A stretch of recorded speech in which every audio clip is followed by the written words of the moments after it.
السلام عليكم ورحمة الله تعالى وبركاته. مرحبا بكم عندي في قناة شانيل سعدية.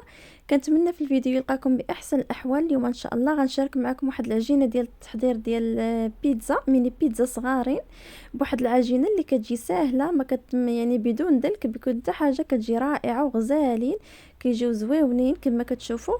عمرهم بالحشوة اللي بغيتو، فخليكم مع المقادير والطريقة ديال التحضير. نبداو على بركه الله. هاد البيتزا هذه اللي غادي نعجن معكم اللي كتجي رائعه وكتجي غزاله.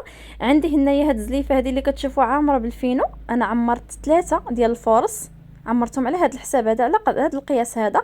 عمرت 3 ديال الفورص، وها نتوما الرابعه درتها ديال الفينو، عمرتها حتى هي ديال الفينو، عمرتها مزيان على هاد الشكل هذا كما كتشوفوا، عامره ديال الفينو.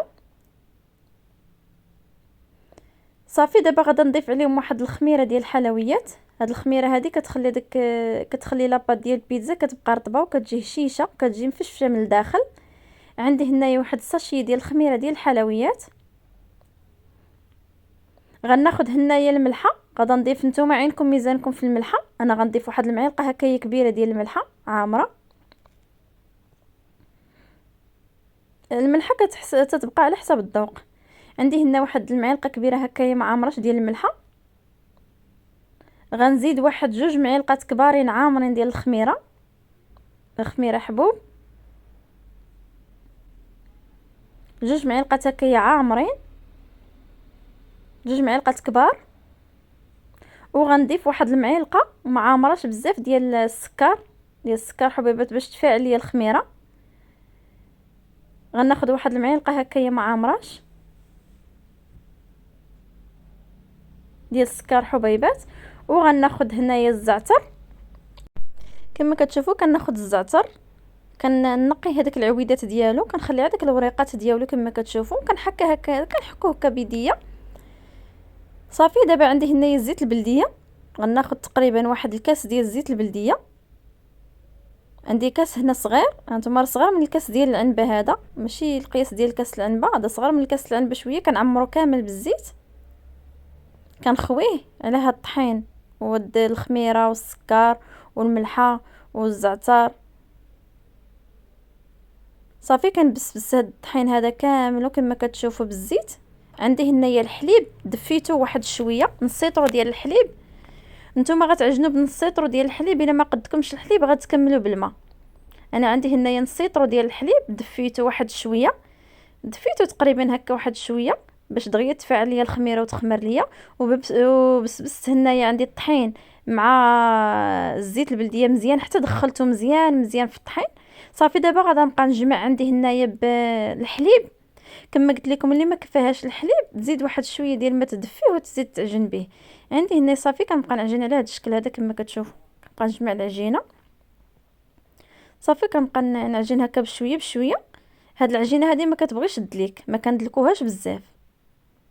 هي كل ما كنعطيوها الطوع في الخدمه في الخميره، كل ما كنخليوها ترتاح في الخميره، كل ما كتدلك لينا وكتولي لينا مدلوكه مزيان ومرخوفه وتفاعلت فيها الخميره. صافي كنبقى نجمع على هذا الشكل هذا كما كتشوفوا.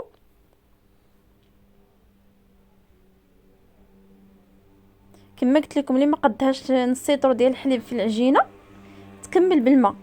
ملي تكمل هذا الحليب هذا تكمل بالماء، دير واحد شويه ديال الماء دافي وتكمل به العجينه، يعني لان العجينه كتكون شويه مرخوفه ما كتكونش قاصحه. صافي كنبقى نستمر على هذا الشكل. واللي ما بغاش عاوتاني يعجن بالحليب يدير داك الحليب بودر، يدير هذيك الساشيه الصغيره، يدير منها واحد 3 المعالق هكايا كبارين ديال الساشيه ديال نيدو، معلقات كبارين 3 عامرين مزيان. ويعجن هذيك الساعه بالماء بارد، بالماء دافي عفوا. يسخن واحد شويه الماء ويعجن به.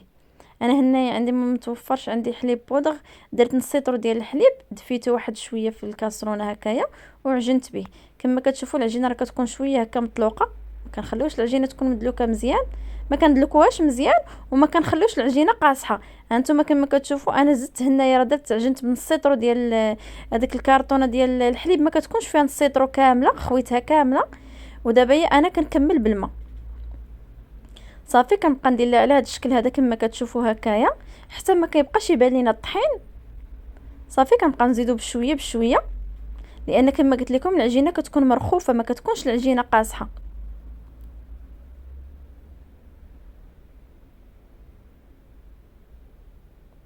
صافي كنبقى نستمر على هذا الشكل هذا كامله حتى كنكمل سميتو العجينه ديالي. كنرشها هكا بالماء وكنبقى نحركها واحد شويه شويه. صافي هنايا كما شفتوا غادا ندير لها هكايا نجمعها هكا من الفوق وغادا نخليها ندير لها واحد السلوفان. كما كتشوفوا راه العجينه كنخليها جاريه شويه ما كنخليش العجينه قاصحه. ها نتوما شوفوا الشكل ديالها كي تيكون. واخا تشوفوها هكايا راه ملي غنخليها تخمر غتولي مدلوكه وغتكون مطلوقه معايا. دابا غندير لها واحد السلوفان ونخليها حتى تطلع ليها الخميره. من بعد ما درت لها السلوفان البنات ودرت غطيتها بواحد الزفاكه ديال الخبز خليتها باش تطلع فيها الخميره. شوفوا تبارك الله شحال طلعات. غناخذ واحد شويه ديال الماء دافي هنايا كندير به هكا العجينه باش ما تلصقش ليا في يديا. كما كتشوفوا العجينه راه كتدلك مزيان مزيان. انا غنخرج فيها الهواء اللي فيها كامل كما كتشوفوا. كندير شويه في يدي في الماء باش ما تلصقش ليا العجينه. كما قلت لكم راه العجينه كتكون شويه مرخوفه. ها نتوما كي تشوفوا العجينه ديالها ضروري مخاصه تكون على هذا الشكل هذا ما تكونش قاصحه. صافي دابا هي غادا نرد ليها السلوفان نيت اللي حيت ليها ونخليها تخمر عاوتاني المره الثانيه. نخليها تخمر المره الثانيه. صافي من بعد ما تخمر ان شاء الله ونولي معاكم. فكما كتشوفوا من بعد ما اختمرت لي المره الثانيه كذلك كناخذ واحد شويه ديال الماء دافي هكايا وكنحيد من العجينه هكا اللي لصقات ليا هكا في السلوفان. فضروري ملي كتخمر كطلع كتشد شويه في السلوفان ماشي مشكل. صافي هانتوما كتشوفوا المره الثانيه كي خمرت عاوتاني. صافي دابا كنبقى نحيدها هكايا من الجنيبات وكنهبط فيها عاوتاني كنخرج منها الهواء. هانتوما كتشوفوا على هذا الشكل هذا. ضروري ما ديروا يديكم في شويه ديال الماء اولا شويه ديال الزيت كما بغيتو. شوفوا العجينه كتكون مدلوكه كتدلك مزيان كما شفتوا. صافي دابا ان شاء الله غنبدا نطلقها ونولي معكم. كما شفتوا البنات من بعد ما خمرت الخمره الثانيه عندي هنايا الفينو. عندي هنايا هاد المشطه هذه من بعد ما غسلتها بالمسخون مطايب درت المطايب وشويه الملح وشويه الخل. خليت فيه هاد المشطه هذه شريتها جديده هذه خاصه عندي غير البيتزا. واللي عنده هذيك الجراره يستعمل الجراره. اللي عنده داك ديال لاباط فيتي اللي كيتقبوا بها لاباط فيتي يستعمل هذيك. انا ما عنديش متوفره هذيك. عندي هاد المشيطه هذه شريتها باقا جديده غسلتها في الماء سخون مزيان ودرت لها واحد شويه الخل وخليتها مرقده فيها تعقم بما الا كانت فيها شي حاجه. صافي وخليتها خاصه غير بالبيتزا. عندي هنايا العجينه كما شفتوا غتكون مرخوفه شويه كنرشوا واحد شويه ديال الفينو على هذا الشكل هذا كما كتشوفوا. وكنبقى نطلقها هكا بالدلاك. كنشد هاد المشطه هذه مزيان مزيان وكنتقب بها هاد البيتزا هذه كما كتشوفوا. كنتقبها فيها مزيان مزيان. صافي وكنبقى نقطع بهاد نتوما الحجم اللي بغيتو تقطعوه. انا عندي هنايا بغيت نديرهم صغيورين شويه. صافي غنقطعهم بهذا الكاس هذا عندي هنايا.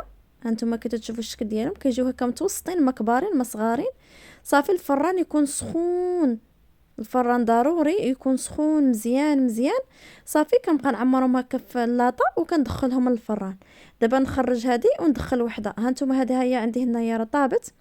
كندخلهم معايا كنخليهم واحد شويه حتى كينشفوا صافي وكنخرجهم.